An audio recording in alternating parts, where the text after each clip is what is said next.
Hi friends, మనం ఈ రోజు అయితే ఆర్డిటి హాస్పిటల్ దగ్గర అయితే ఉన్నాము.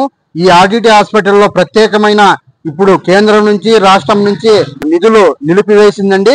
ఇప్పుడు పరిస్థితుల్లో ఈ హాస్పిటల్ కు ఏదైనా కానీ సహకారం చేయాల్సిందే. మనం ఇప్పుడు ఈ ఆరోగ్యం అందరికీ ఆశాకిరణం ఆర్డిటి సంస్థ బడుగు బలహీన వర్గాల నిరుపేదలకు వైద్య సేవలు అందిస్తూ ప్రతి రోగి ముఖంలో చిరునవ్వులు పూయించి కరుణామయ్యే ఫెరర్ గారు మరి డబ్బు కన్నా ప్రాణాలను ముఖ్యంగా భావిస్తూ సమాజానికి అండగా నిలుస్తున్న ఈ ఆసుపత్రికి నిజంగా ఒక గొప్ప ఆదర్శం అండి. మరి ఈ ఆర్డిటి సంస్థ హాస్పిటల్ సేవ మా లక్ష్యం, సహాయం మా శక్తి. బడుగు బలహీన ప్రాణాలకు బంగారం బలం. ఆర్డిటి సేవా మార్గంలో నడుస్తూ సమాజానికి అండగా నిలుస్తున్న ఆశాకిరణం ఆర్డిటి సంస్థ. ఆరోగ్యమే మహాభాగ్యమని నిరూపిస్తున్న హాస్పిటల్ ఆర్డిటి సంస్థ. మరి మీలో ఎంతమంది ఈ ఆర్డిటి హాస్పిటల్ కి వచ్చి ఇక్కడ ఈ ఫ్రెండ్స్ అండ్ ఫ్యామిలీ మెంబర్స్ ఎంతమంది ఈ హాస్పిటల్ కి వచ్చి ట్రీట్మెంట్ చేయించుకున్నారో, ఎంతమంది బాగుపడ్డారో ప్రతి ఒక్కరు ఈ రీల్ అయితే షేర్ చేయండి. ఈ హాస్పిటల్ అందులో భాగస్వామి కావాలని నేను మరీ తెలియజేస్తున్నాను. Thank you for watching. Rehabilitation centre. So ఇక్కడ మనం వికలాంగులకి కృత్రిమ అవయవాలు అవన్నీ తయారు చేస్తుంటాము.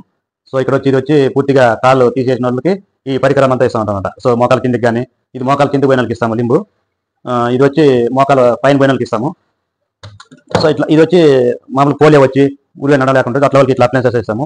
సో వన్స్ మన దగ్గరికి వచ్చిన తర్వాత వాళ్ళని ఫస్ట్ పరిశీలన అసెస్మెంట్ చేస్తామన్నమాట. చేసిన తర్వాత వాళ్ళకి ఏదైతే అవసరం ఉంటుందో దాన్ని మనం గుర్తించి వాళ్ళకి అవసరమైన పరికరాలు ఇస్తాము. మన దగ్గరికి వచ్చేటప్పుడు ఊరిగా నడలేకుండా ఉంటారు. సో మన దగ్గరికి వచ్చిన తర్వాత మనం ఇచ్చే అప్లైన్సెస్ చేసుకొని వాళ్ళు ఇండిపెండెంట్ నడుచుకొని పోతుంటారు. అంటే చాలా హ్యాపీ, మాకు కూడా చాలా హ్యాపీగా ఉంటుంది. మాకు కూడా చాలా ఛాలెంజింగ్ కూడా ఉంటుంది. ఎందుకంటే మన దగ్గరికి వచ్చేటప్పుడు నలుగురు మోసుకొని వస్తారు, పోయేటప్పుడు ఇండిపెండెంట్గా పోతారు కాబట్టి సో చాలా ప్రౌడ్గా మేము ఫీల్ అవుతాము. వాళ్ళు హ్యాపీగా ఉంటారు, వాళ్ళ ఫ్యామిలీలో కూడా బాగా హ్యాపీగా ఉంటారు మనం ఇచ్చే సర్వీస్ని బట్టి. అన్న, ఇప్పుడు ఈ ఆర్డిటి హాస్పిటల్ కేంద్రం నుంచి డబ్బులు రాలేదన్న నిధులు. ఈ హాస్పిటల్ ఆ నిధులు రాకపోతే రేపు పొద్దున్నే నీలాంటి వారికి నిరుపేదలకి ఎంతో మందికి సహాయం చేసింది ఆర్డిటి. ఇప్పుడు దాని పరిస్థితి ఎలా ఉంటుందో రేపు పొద్దున్నే భవిష్యత్తు చెప్పనా. మీదలో అయితే ఎక్కువ మంది బతకలేరు అన్న. ఆర్డిటి లేని ఆర్డిటి ఉంటేనే ఫ్రీగా వస్తున్నాం, చూపించుకుంటున్నాం, వెళ్ళిపోతున్నాం. ఇప్పుడు రాబోయే కాలంలో రేట్లు పెరిగాయి, అన్ని పెరుగుతున్నాయి. అంత డబ్బు కట్టి చూపించుకునే స్తోమత ఉండదు మనకు బీదలకి.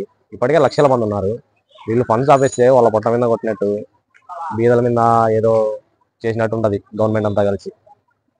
మనకి ఇప్పుడు ఫండ్స్ రిలీజ్ చేస్తే గవర్నమెంట్ ఇది ఆర్డిటి పేదలకు ఇంకా 4 మంచి పనులు చేస్తారు. ముగ్గురికి సాయం చేయమనే మంచి ఆలోచన మొదలుపెట్టింది మీ తమ్ముడా? కానీ అది జరగలేదు కదా. లేదమ్మా, జరిగింది. ఈ రోజు నా కుటుంబం బాగుండడానికి కారణం అదే. చావు బతుకుల్లో ఉన్న మీ తమ్ముడిని తీసుకొచ్చింది ఆటో. ఆ ఆటో నాకు అలా వచ్చిందేనమ్మా. నిజంగానా? అవునమ్మా.